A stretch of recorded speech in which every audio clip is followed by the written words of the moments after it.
Well, look, I was involved in, it was a heated conversation about the Labour Party NEC's failure to adopt the standard definition on anti-Semitism.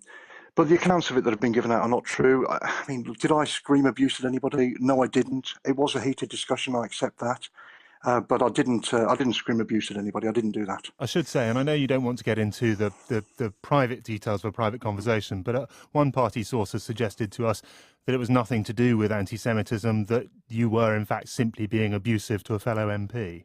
It's not true at all. I said that I thought the Labour Party's failure to adopt I said I thought the NEC's decision was a disgrace. Look, am I upset about anti-Semitism? Yes, I am. I am upset about that, and I'm upset as well about the leadership's failure. I think refusal really to deal with this properly. I grew up listening to my dad tell me how he'd escaped from the Holocaust and how his mum and sisters were murdered in Treblinka, and that led to me joining the Labour Party as a teenager, determined to fight racism. And the first thing I did when I became an MP 13 years ago was to organise and lead a campaign to drive out the BNP here in Dudley. And I'm really shocked, that a party that's got a proud tradition throughout its entire existence of fighting racism has ended up causing such huge offence and distress to the Jewish community in Britain. And I think this could never have happened before. I'm appalled that it's happened. I'm ashamed of the Labour Party. I really am.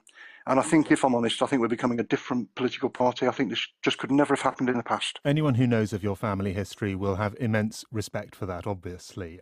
You are, at the same time, a long-standing critic of the leadership, and the accusation is made by your critics that your vocal concern over anti-Semitism is actually just another way of you having a go at a man, Jeremy Corbyn, that you've made it clear you don't like at all.